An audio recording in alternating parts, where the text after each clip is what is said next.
And good morning sa inyong lahat dyan mga kababayan, mga idol. So tapos na natin yung sa taas na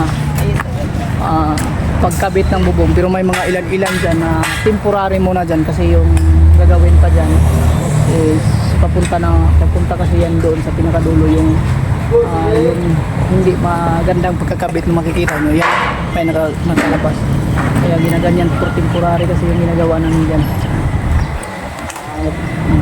Hintayin pa namin si boss kung anong final decision niya, kaysa aking nakita dyan mas maganda yung apat na bubong ay nakadiritso yan.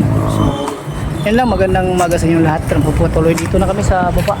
Isa kami ngayong araw na to, araw ng Miyerkules, no? So dito na tayo sa pinaka main project natin, yung una na ginagawa natin kasi natapos na po yung pagtambak. So dito na kami nag-umpisa. Yung abang kayo para at least makita nyo yung paano namin ito gagawin.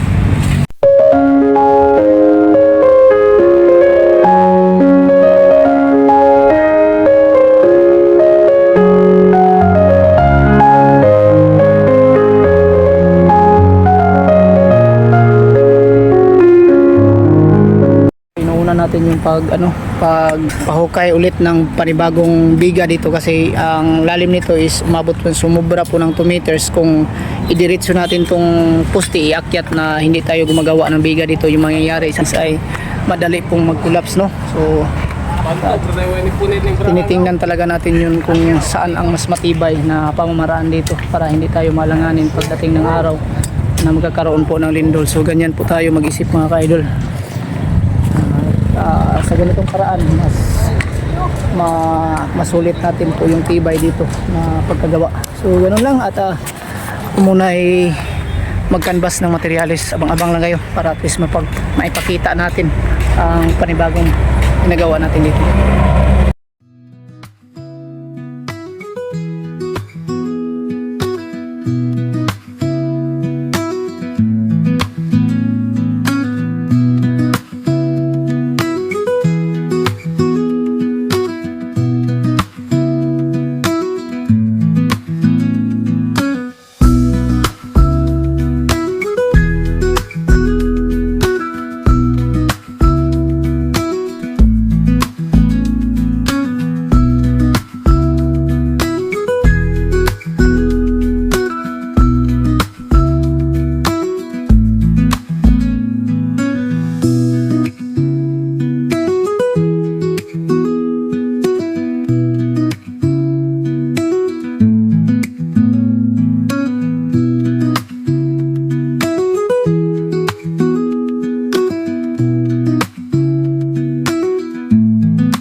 litis update tayo dito sa ganap ngayong araw, sa ginagawa namin dito sa yung layout namin dito.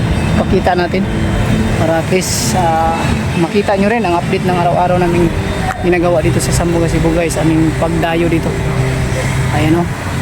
So dito hinukaya na namin. Kanina may taga-hukay at may kami yung tagalagay dito ng kabilya. So ito na po yung kanyang itsura dito mga kababayan, mga kaidol. Ang dito sa gilid kasi ay ginawa namin is C-type na lang kasi ano to, may biga naman to sa ilalim at pagdating dito sa taas sa second floor may biga rin naman. At ang dito ito continue kasi dito para at least matibay pa rin. Ganyan siya. Ganito. Yan po yung itsura na ganap ngayong araw na to ang ginagawa namin. Ito lang oh. Ito ay hindi pa na lagyan ng iba.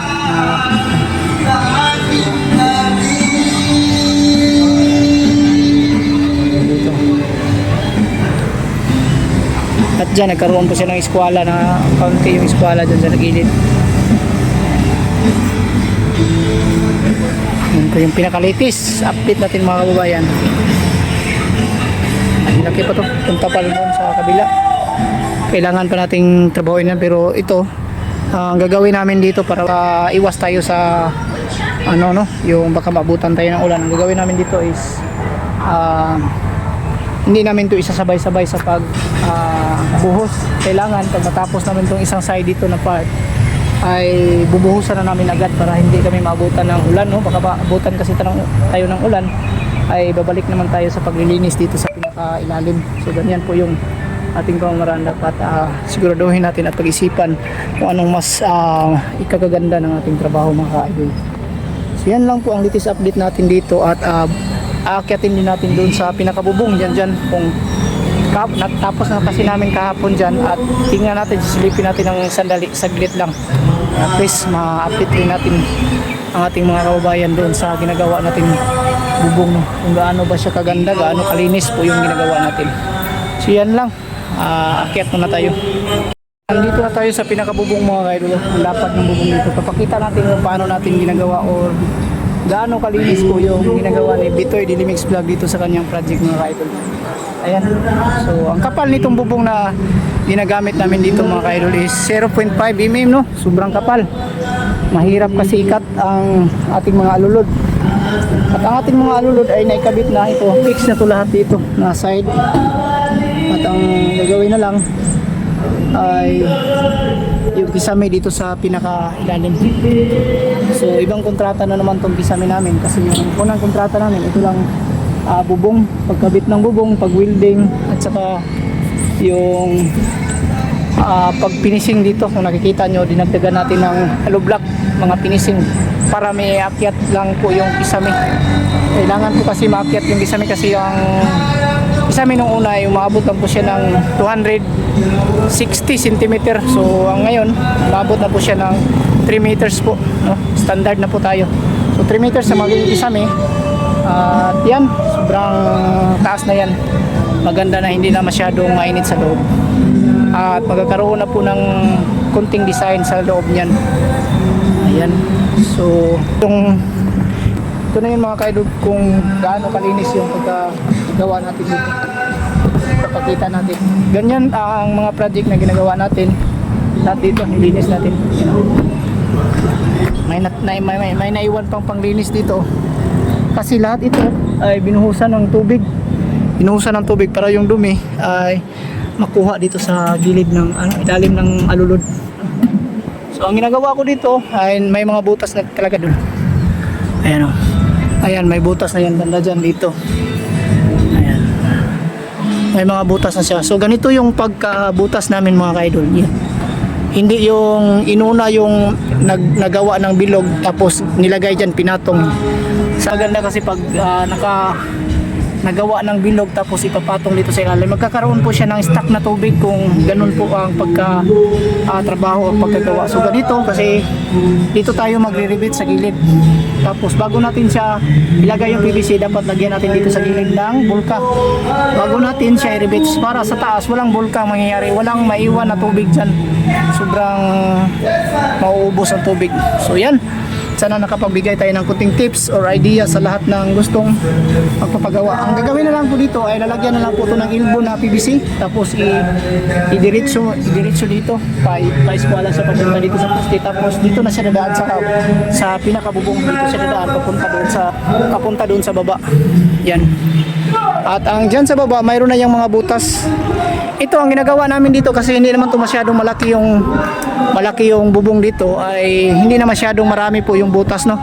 Kakayanin, alam ko naman kakayanin to sa hindi na maraming butas ito. 3 butas lang. Ito may butas dito at doon sa kabila may butas rin dyan sa kabila, at doon sa dulo mayroon, kita natin. Ayan o, may butas. Kita nyo dito.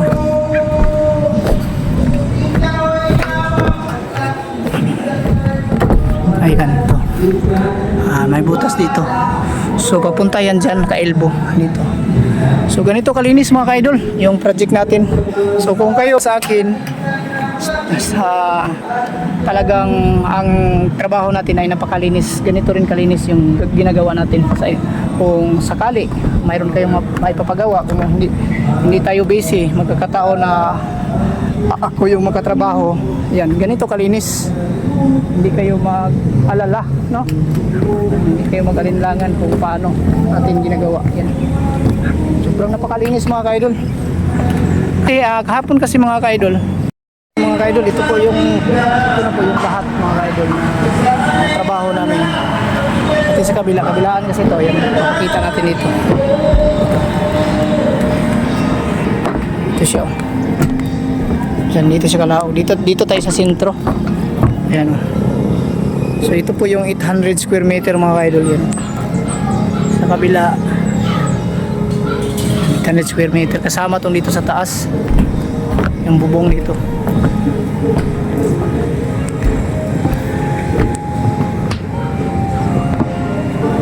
So yan.